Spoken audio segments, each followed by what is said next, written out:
What's up, everybody? It is Monday, December the 9th. I have started on, I'm about to start on doing some repairs to the car.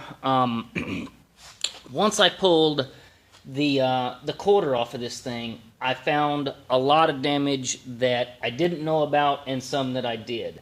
And in this bracing right here, let's see if I can get that in there, you can see tons of bullet holes all in this thing. Bullet hole there, another bullet hole right here, more bullet holes. Can you see that? More bullet holes up in there.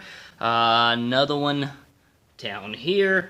There's just bullet holes all in this thing. I have no idea what happened with this car. Don't know if, it was used as target practice or maybe, it got some bank robbers away. Who knows? So I just wanted everybody to see that before I started, doing all of my repairs to it. I'm just going to show you the start and the finish. Trying my best to fix all of that stuff. But I do have a question for everybody.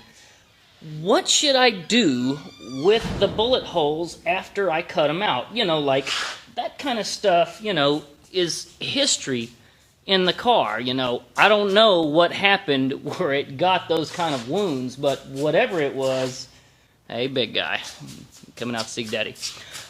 Whatever it was, something substantial happened. So I feel like I want to preserve some of that stuff, but I'm obviously going to repair it because I'm not leaving that shit, in my car like that. So what could I do with some of those pieces of metal that have these bullet holes? The best idea that I've come up with so far was, maybe to do away with the cardboard, paper glove box thing, and instead build like a sheet metal, inner glove box for this thing, and maybe to graft a few of those bullet holes into that so that when you would open the glove box of the car, you would see some of its past, where I've just basically relocated it to somewhere where it wasn't structural. So that's the best idea I've come up with so far.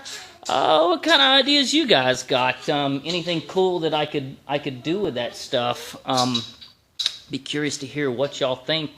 Post down below in the comments. Let me know. I'm going to go ahead and start cutting everything out, and when I'm done and got it finished, I'll show you the final product. Hopefully it looks good. We'll see. December the 13th, 2019, I have cut away all of the bracing right here and kind of exposed the car's true colors.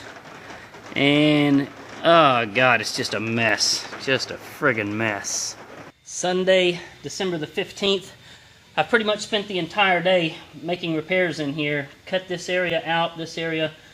Filled in a bullet hole here, here, here, here, and here. You can see that I have made this piece on the inside there. If I put the camera inside the car, you can see if I can get my hands up in here. There we go. All up through here. I rebuilt, let's see, you can kind of see it through there, panels there, completely redid this entire piece up here. I reshaped everything that you see all up in here so that, it's good enough now to where I can hit it with some body filler and it's at least going to straighten out. It's not just jagged metal anymore. If we have a look up underneath the car, you can see that I have made two pieces there, actually 3 or 4, actually 3, yeah, sounds about right, and burned all of that in. So I'm just having to completely rebuild all of this. I'm calling it a day, and I'll finish up remaking this section here, and then I'll show you that, guys, that on the next day. 20th update. I'm making my patch panel to go up in this giant area where all of this is missing. I've already welded in one of them here, and I just wanted to share something with you guys. If you don't have one of these and you're doing work like this, get yourself one. This is a contour tool. We don't sell them at Redline, but it is one of my favorite tools.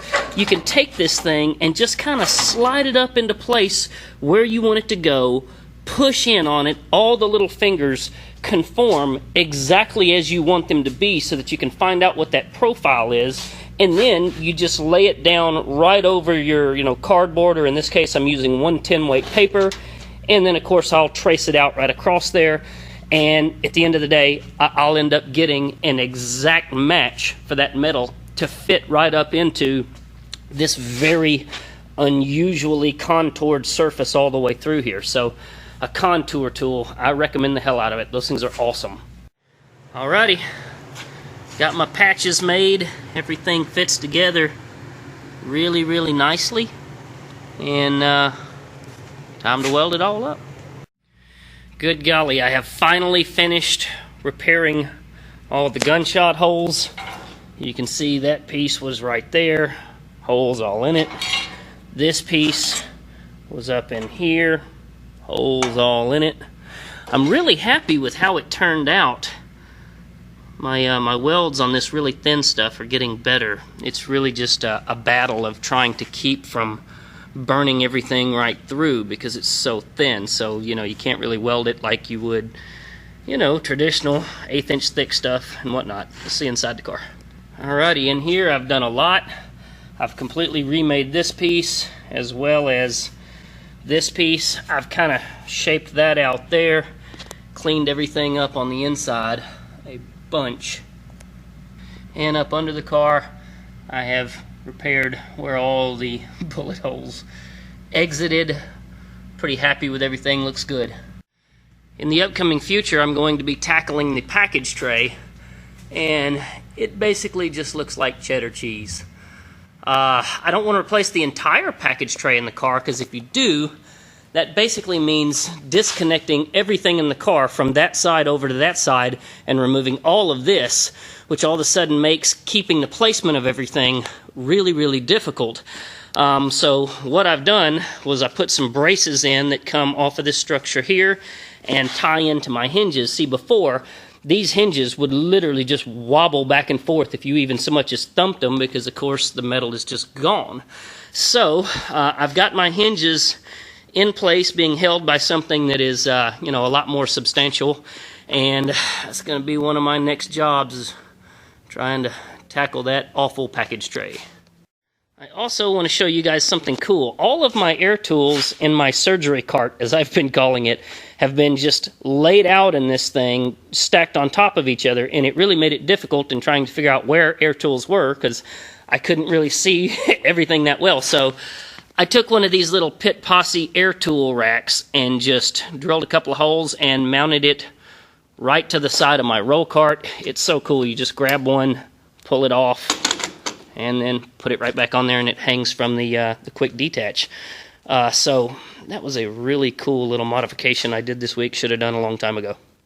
All right, folks, that is my update on Project Redline. It is December the 20th. I have finally finished repairing all the bullet holes in the side of this thing. I don't know if it was used in a bank robbery or target practice, but it was a nightmare. I'll bet you that took 10 hours to fix all of that crap. Just remarkable the amount of work that it is to go in and repair something like that and to try and do it right. If you want to see more of my build of my 67 Nova, click subscribe. Give this video a thumbs up if you thought this was cool. Appreciate y'all watching. Y'all have a good Christmas.